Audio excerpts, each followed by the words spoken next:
करत रह। लइकवा कहत बे लइकिया से का हमरा बुलेटवा पे कहियो बैठ के सोटो बिकिना हमारा बुलेटवा पे कहियो बैठ के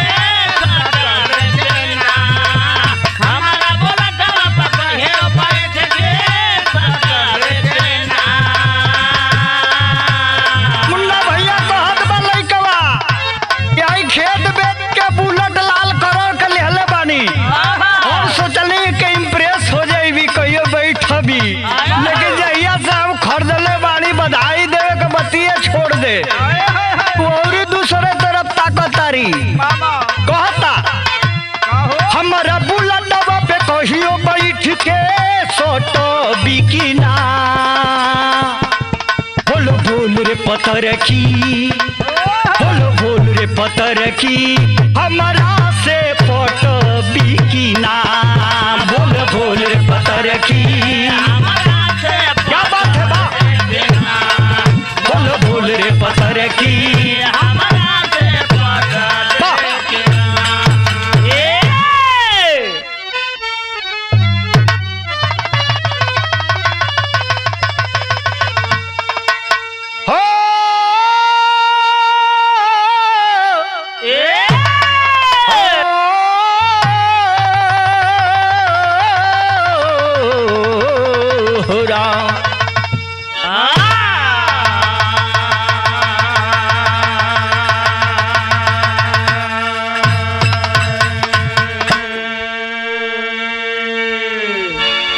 भैया मैं बिरहा लोकगीत गायक कलाकार राकेश यादव पप्पू आज जौनपुर के धरती पर नटराज स्टूडियो में वो सामाजिक चित्रण आप लोगों के बीच में रिकॉर्ड कर रहल बानी।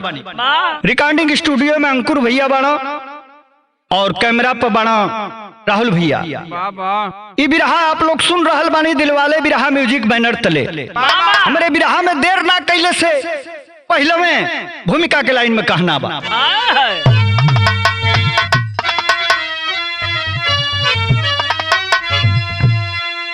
इश्क अंधा भी है इश्क बहरा भी है इश्क करके तो दुनिया संवर जाती है पर अगर दायरे से जो आगे बढ़ा इश्क ही इश्क जब की नजर आती है मान सम्मान स्वाभिमान ले डूबता है इश्क ही में तो दुनिया बिखर जाती है अपना ही चलाता है अपने पे खंजर मौत में जिंदगी तब बदल जाती है।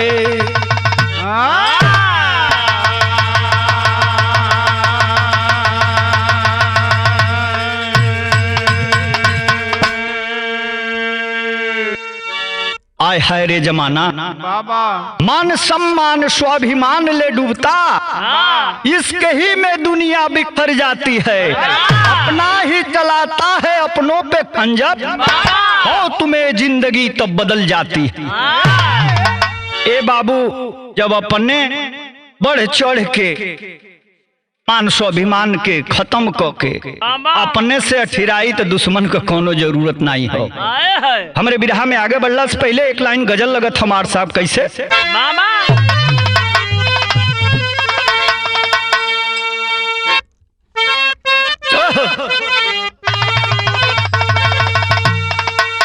इसी शायर ने कितना खूबसूरत लाइन लिखा है मुन्ना भैया क्या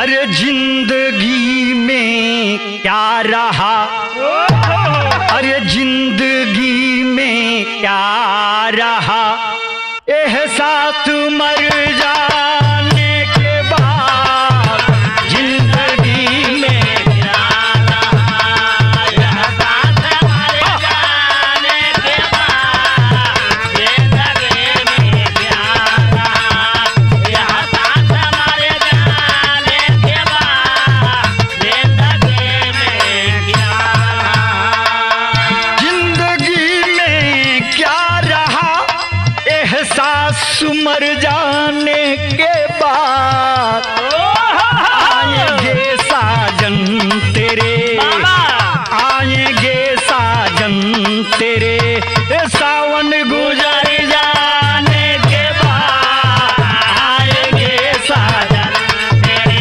अरे सावन गुजर जाने के बाद आएंगे साजन तेरे। ई तो आप लोगन के मन के गुदगुदावे बदे गजल के लाइन रहल हो, लेकिन बिरहा में कितना सुंदर लाइन लिखत हुआ, कभी जी गौर करेंगे बिरहा प्रेमियों क्या?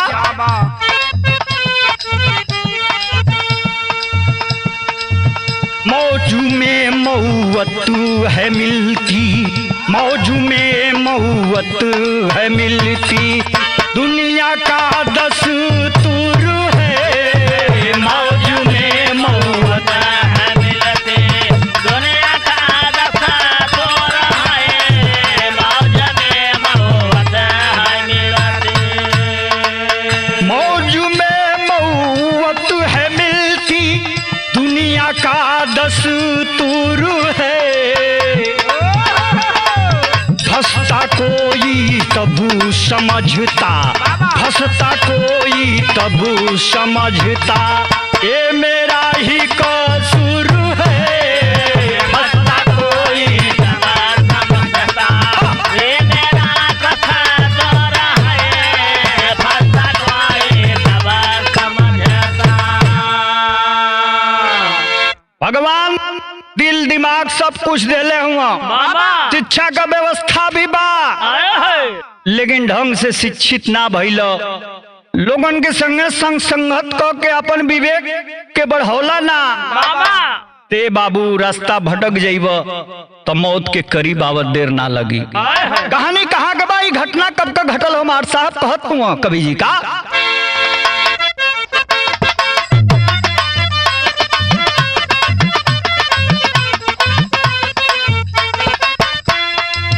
पुरुष व नारी से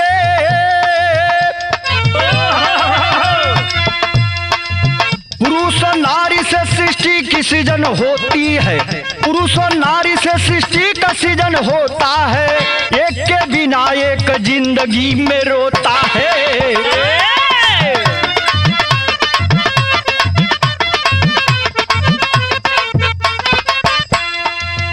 जिला हमीरपुर के आइल, जिला हमीरपुर के आइल खबरिया हो, जिला हमीरपुर के आइल खबरिया हो, जे भी सुनल ओकर नम भइल नजरिया हो।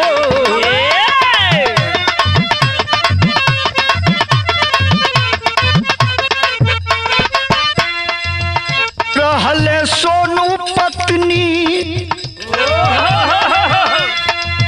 रहले सोनू पत्नी सरिता कुमरिया हो, रहले सोनू पत्नी सरिता कुमरिया हो, एक ही बहिन बाटे आरती दुलरिया हो।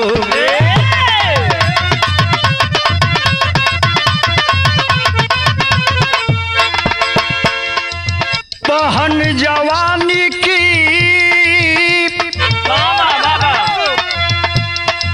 बहन जवानी की दहलीज पे जब आई है, बहन जवानी के दहलीज पर जब आई है, उरई के संजू संग भाई किया सगाई है।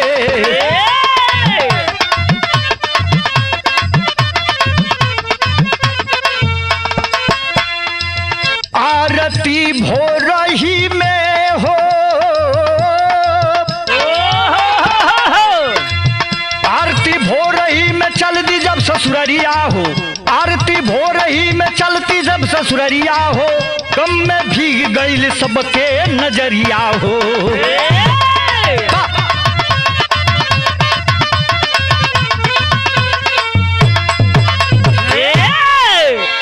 ए बाबू जिला हमीरपुर कई घटना हो, वही जगह सोनू पत्नी सरिता जौन बा बितावत आलो जीवन, एक ही बहिन बा दुलारी प्यारी, आरती जेकर नाम बतावल गयल। ए भैया आरती का बर खोजे बदे जौन बा कि सोनू परेशान बा, चप्पल घिसावता, रिश्ता तय नइखे हो, परेशान बा, लोगन से मदद मंगले हो। लेकिन बिरहा में एगो तर्ज लगत हमार साहब का,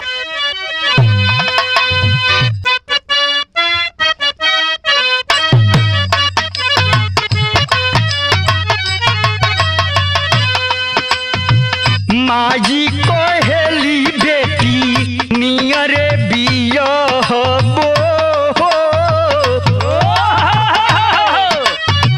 माजी कोहेली बेटी नियरे बिया हबो, पापा कोहेले पूछ दूर हो।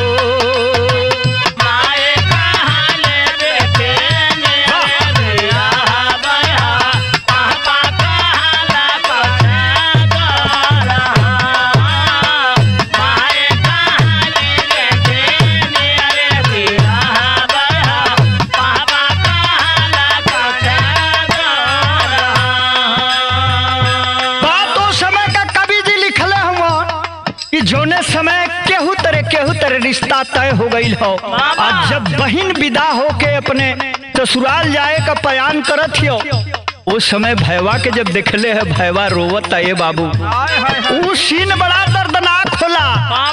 गांव आस पास के लोग आंसू बहावे लगेला, जे भाई बा, जे माई बा, जे बाप बा, ओकर का दशा होला। इमेजिन करेंगे साथियों, कहता हूँ भैया का, भैया के धई के बहनी रोवे दुआरावा हो, तिहला बेगानावा बनाई हो। भैया के धई के बहनी रोवे दुआरावा, तिहला बेगानावा बनाई हो। भैया के धई के बहनी रोवे दुआरावा, तिहला बेगानावा आज लेखे लवला भैया अपनी तू संघवा हो, आज लेखे लवला भैया अपनी तू संघवा हो, तिहला आज दूसरे के बनाई हो।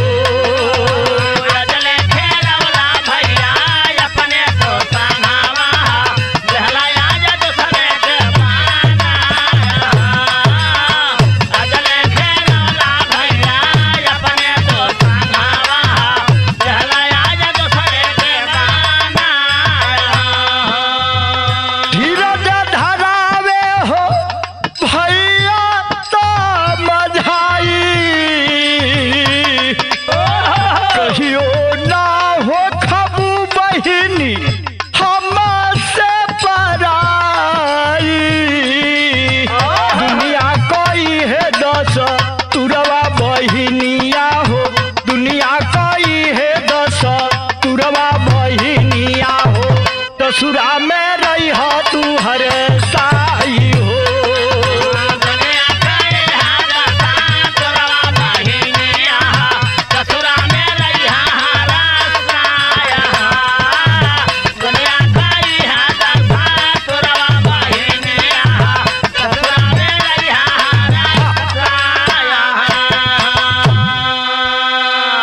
ए बाबू माहौल गमगीन हो गवा। जब चल गई बा आरती अपना ससुरा में भाई समझा के भेज दिले है, झुक के रही है, सबका प्रणाम करी है, सबका सेवा करी है, सास ससुर को ध्यान दी है।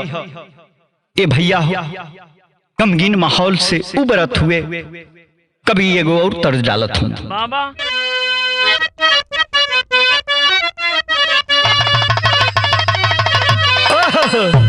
तर्जिया बा मुन्ना भैया, रतिया बहलो मुआदी हुए गारी, तरकारी बिगड़ल रतिया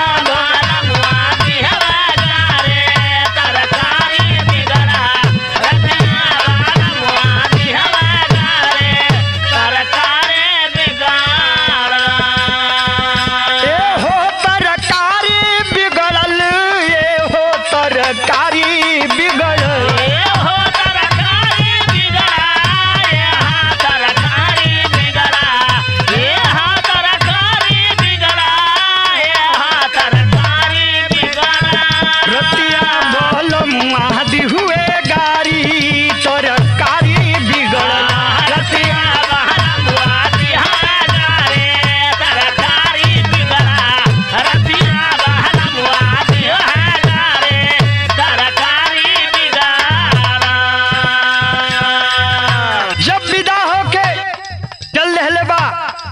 कन्या हो दुल्हन के रूप में। वो समय का बात लिखा तो कवि जी, टूटल नैहर के नगरिया, टूटल नैहर के नगरिया, ससुररिया अइली।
बाबू जौन भी परंपरा है, जौन भी सिस्टम फॉलो करके दुल्हन के लोग अपने घर में ले गई है सुहाग कछ। धीरे धीरे अंधेरा के तरफ जौन बा की दिन अब रात में बदले जात हो। यार संजू दुल्हा जौन बा ओकरी मन में डर बनल बा कि बड़ा हम खेला कैले बाड़ी, आज सुहाग रात में है भगवान हमारी इज्जत बचई है। काइल बा की का होई, हमारी इज्जत कैसे बची। अब जवन है कि अपने संगतियन से राय बात लेत हो। संगतियवा जवन हम से कहत हो कि अरे बाबू सुहाग रात में तनिको भर कमजोर पड़ गई तो जिंदगी भर तो के कमजोरे बन के रहे के मेहनत से और ईमानदारी से सुहाग रात के सिस्टम के फॉलो करिया, तनिको कमी ना आवे। बड़ी पुरान तरज लगत हो मास्टर साहब, कैसे बाबा?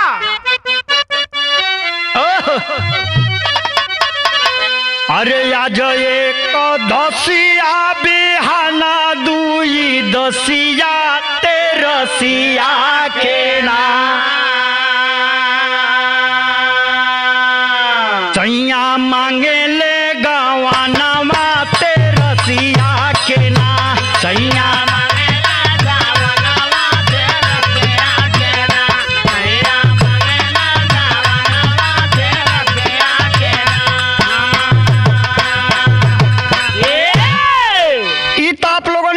गुदगुदावे बदे तर्ज रहल है, लेकिन फर्ज कितना सुंदर कवि जी लिखत हो मौके का बात का।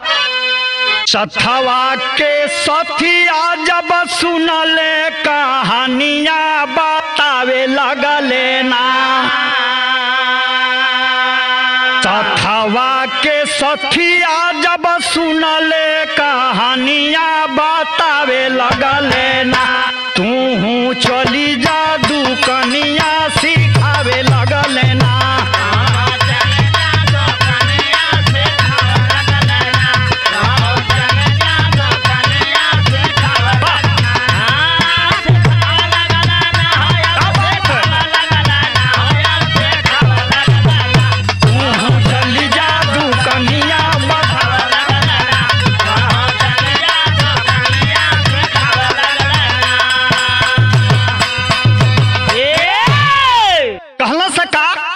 दुकानी पर मेडिकल स्टोर पर जल्दी जो, अब है समय बाद 3-4 घंटा।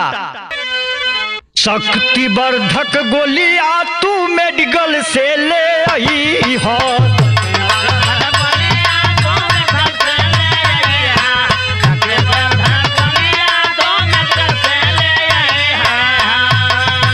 तू धवा में गोली खा के रतिया बीतई हो,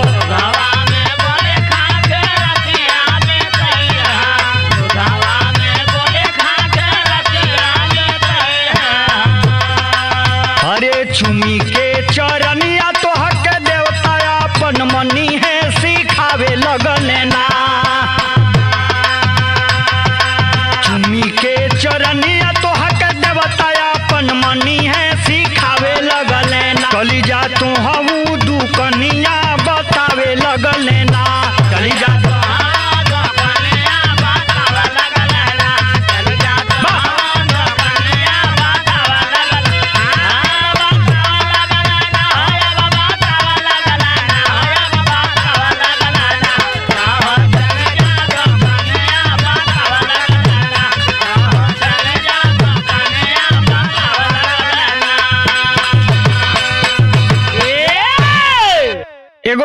सुन ले है सूरज भैया, हस्सी का जान जा हवैया का सवा देना। ए भैया दोस्त होखे तो मन धन तन से समर्पित होखे, नहीं तो फोर्जरी दोस्तन कहे समाज में जरूरत ना है। कहत वैसे कि जल्दी जो शक्तिवर्धक गोली लेके आ, दूध तो सुहाग कच्छ में रहबे करी, 2 गोली हो पर धीरे से टपका दी है, मार दी है, वो ना 1 गोली 2 गोली। ए बाबू वैसे ही कैले बा, दोस्तन के अपन मित्र समझता आ वो भीतरे भीतरे एक पैरवे काटे के चक्कर में बाड़ा। विदेशिया के भाव में कभी लिखत हुआ का,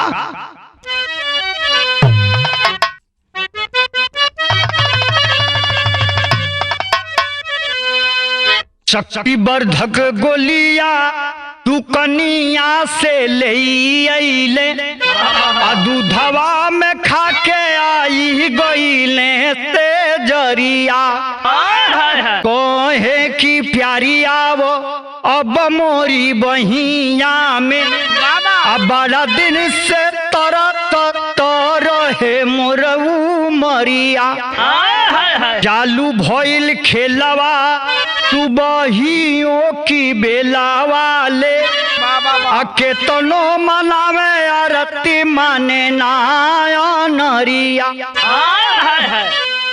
दिन के खराब भइल आरती के तबीयतिया हो, अब लुटी बुखार शुरू भइल वही घरिया, अरे दवाई लियाई दिहल मुना के खियाई दिहले, दूसरी हो रतिया के आइल बापा हरिया। ए भैया जब सुबह होता है, सुबह तक जो भी रोमांस था जिस भी तरीके से वो किया, पति परमेश्वर होता है, लेकिन यहाँ दानव से भी बढ़कर वो अत्याचारी दवा के नशे में अपने आप को कंट्रोल नहीं कर पाया। वो फूलों जैसी बच्ची मुरझाने लगी, सुबह होते होते तबीयत बहुत खराब हो जाती है, तेज का बुखार और उल्टी होने लगी। बाबूजी दौड़ के गया है, इसी प्राइवेट मेडिकल स्टोर से लाकर दवा दे दिया बिना डॉक्टर के सलाह का। फिर हमें आगे बढ़ला, पहले टेरी का भाव लिखत हूँ कभी जी।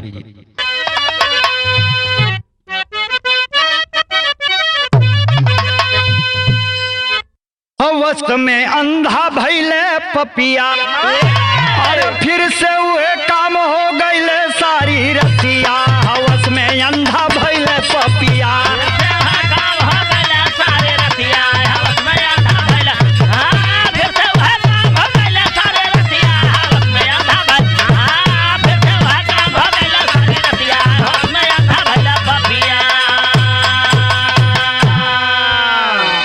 दवाई खिया देले बा, बेचारी से ननद मजाक करत तरी से, का हो भैया का जोर देख ललू, एक के दिन में ही हाल बा, अगर जीवन कैसे बिताइबू। अरे हमारे गांव बड़ा मेहनती पहलवानन का गांव है। ये भैया सासू जी मुंह ढक के हंसत तारी, तबीयत खराब बा लेकिन माहौल बड़ा खुशमय बा। सोचते हैं कि लड़का चपले हो। इधर संजुआ सोचा था कि कब अन्हार हो जा, कब भाई जतनी हितई न तैसे आइल बाड़ी सो अपने अपने घरे जा सो। कौनो कहतिया कि ये बाबू हम तो चल जेती के छोड़े वाला रहत, कहता कि अरे एकदम चला हम मोटरसाइकिल से छोड़ देता ही, काहे के बिहाने जहीबू, जा जा अपन तू खेती बाड़ी संभार। ये बाबू अंधेरा कर वक्त इंतजार करत ह, फिर पहुंच गए ह। दोहा में कवि के लिखे के पड़ल है का, उम्र थी नाजुकते इसकी अभी कली कचनार रही, दूसरी राती भी जुल्म सही तब दर्द से वो लाचार हुई।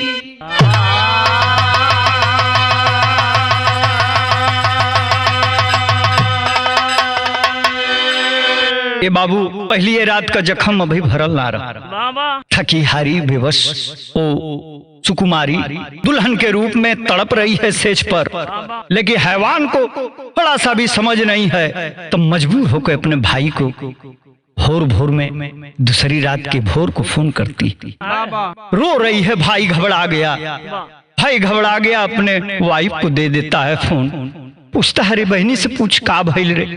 बहन तो 2 दिन भइल है, काहे रोती है इतना। ये बाबू भौजैया से बतैले बाजा रो रो के अपन सगरी दास्तान की ऐसन ऐसन करत त कौने हैवान की घरे भेज दिया। अरे भैया तो हम के कोनो चीज का कमी ना रखल, लेकिन बर खोजे में बड़ी बड़ियार मिस्टेक कर दिले हम। ये तो शैतान बा, हमारी जल्दी विदाई करा लो लोग, नहीं तो हम फिर देखे के ना मिलब। ये बाबू सन्नाटा पसर गया मायके में, और जब सन्नाटा पसरल है तुरंत मोटरसाइकिल से भौजैया और भाईवा पहुंचल हुआ। चेत अवस्था में देखले हुआ, ले जाके हॉस्पिटल में भर्ती करावत हुआ, लेकिन तर्ज बदल गई माटसा बिरहा में।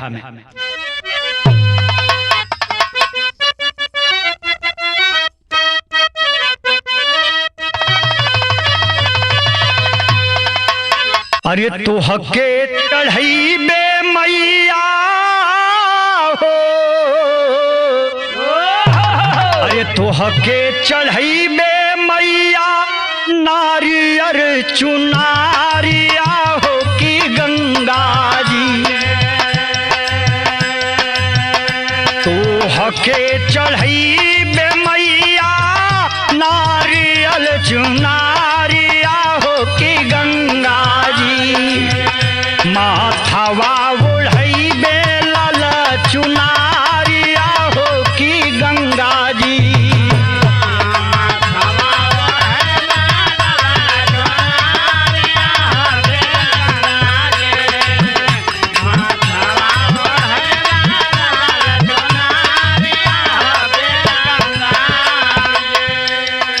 बाबू बहुत मार्मिक बात लिखत हो कवि जी, इतना भाव विभोर होखे वाली बात बा, इतना दर्दनाक बात लिखत हूँ कवि जी। कैसे आइले हो भैया जब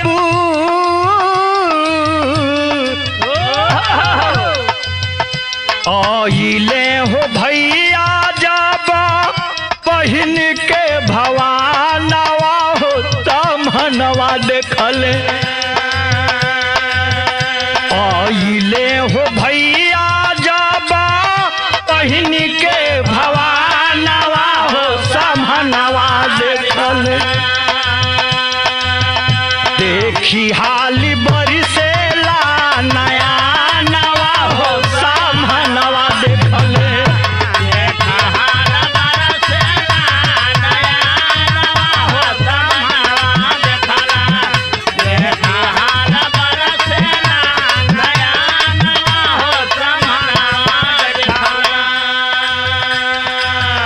संजू के बुला के पूछे कैल का हलतिया।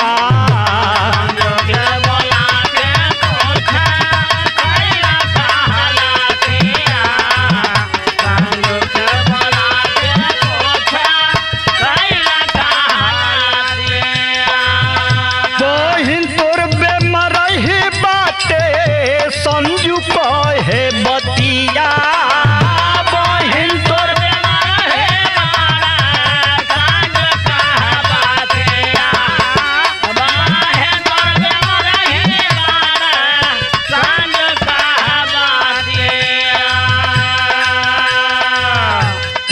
न कहले लैले हो, पूछऊ न कहले लैले हॉस्पिटल दरमियानवा हो समनवा देखले। पूछऊ न कहले लैले हॉस्पिटल दरमियानवा हो समनवा देखले। डॉक्टर के कापलबा बदानवा हो समनवा देखले।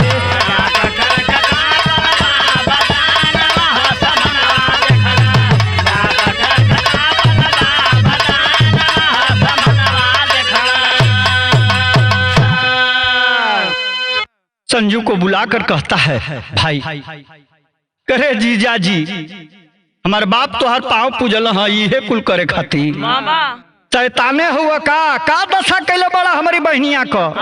ए बाबू बदतमीजो संजू कह रहा है कि तुम्हारी बहन पहले ही से किसी बीमारी से पीड़ित है, ले जाओ इलाज करो। बेमरही में हरारू ते बियाह करा दे ले, अब कम ठगाइल बानी हाँ। ए बाबू कुछ नहीं बोलता है। ओ भाई गोद में उठाकर किसी तरह से हॉस्पिटल में ले जाता है। जब डॉक्टर चेकअप कैले हूँ, डॉक्टर आके कहे कि अरे ऐसा हुआ कैसे, ये तो बहुत जख्मी है, इसका गुप्तांग में कितना चोट लगी है, कैसे हैवान से इसकी शादी कर दिए। बाबू हो रोता आंसुओं का धार भयवा पहपट में कभी के लिखे पड़ल है का।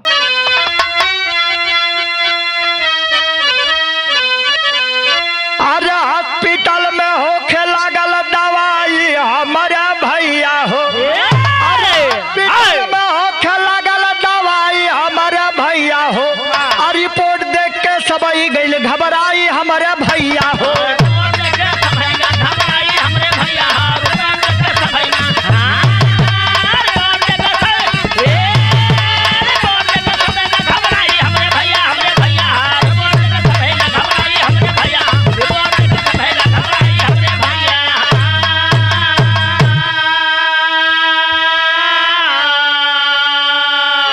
इन्फेक्शन हुआ गुप्तांग के अंदर, बिगड़ली चाहे बतिया हो, आईसू के अंदर बिगड़े लागल तब बबुनी के हालतिया हो।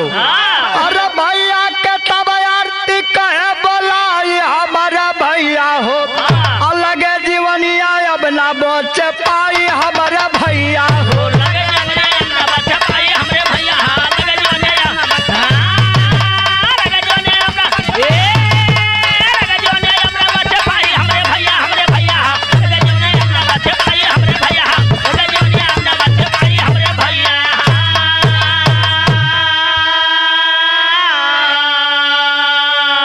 ये बाबू आईसीयू में डॉक्टर साहब उसको ले जाते हैं, सीरियस मामला बताएं, हालत बिगड़े लगल हो, आरती के एहसास हो गल कि अब हम बचब ना, ब्लड काफी गिर गया है और इन्फेक्शन भी काफी बढ़ गया है। अपनी भैया के बुला कहतिया कि अब हमारा अंतिम संस्कार का कोनो व्यवस्था करो, घरे सबके बता दो, अब हम बचब नहीं। आल्हा के भाव में कभी बताओ थो का।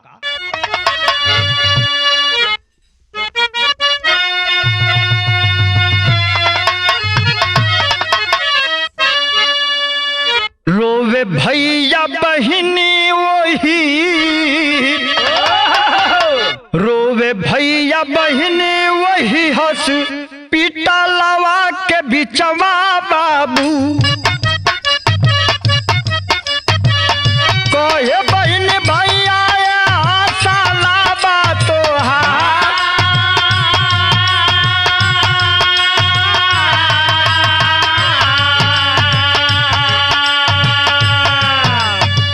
माई बाप बचपन में तब छोड़ी गईले हमके,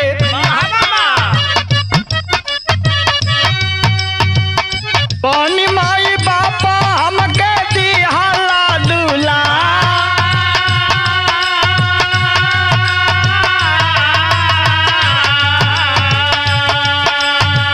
पूछू कमी नहीं कब होके दिहला भैया,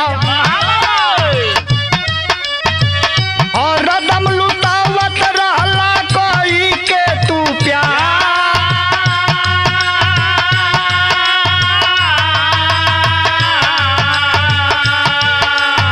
बाकी जल्दी में कोई दिहला सगैया भैया,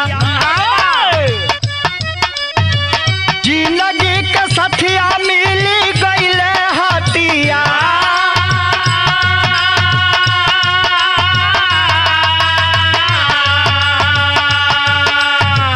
हम तो मरी हो जाई लेकिन उनके जिए न दिहा, तोला पैहू के थाला के माझा,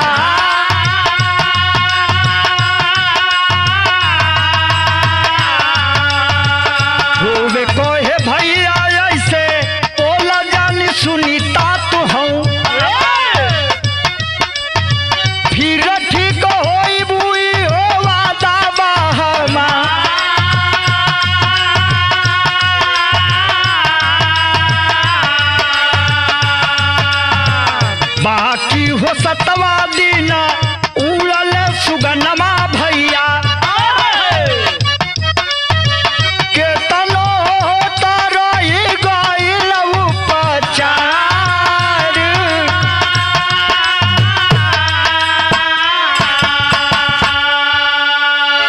के बाबू आरती कहती बाबा माई बाबू बचपन में साथ छोड़ के चल गई अपने हाथे से हमके दूध रोटी खियौला है दूध भात खियौला जमन कहली माई बाबू को कमी ना कबो होके दिहला इतना दुलार प्यार न्यौछावर कैला के गलती कर दिहला भैया हमार वर्ग उजे में सही पहचान ना कैला तनी लेट हो गई है तो कुंवारे पूरा जीवन भर रह गई रहती तुहरा संग है बल्कि शादी ना हो तो हमारे जीवन नाश होके से बचत खड़ी के भाव में बिरहा का समाप्ति पर कभी कहत हूँ बड़ी ऊंची बात का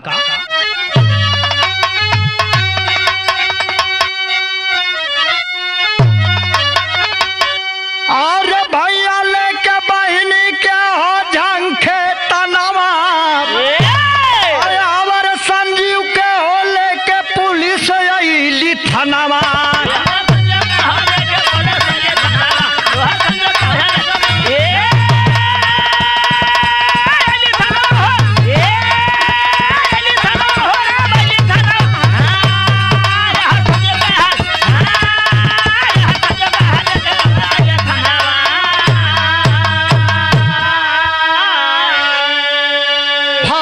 बहिन को कैले अंतिम संस्कार हो आजीवन भर खाती संजू जेलिया मझार हो और ना समझ में घट गईल ई घटनावा और संजू के हो लेके अइले पुलिस थानावा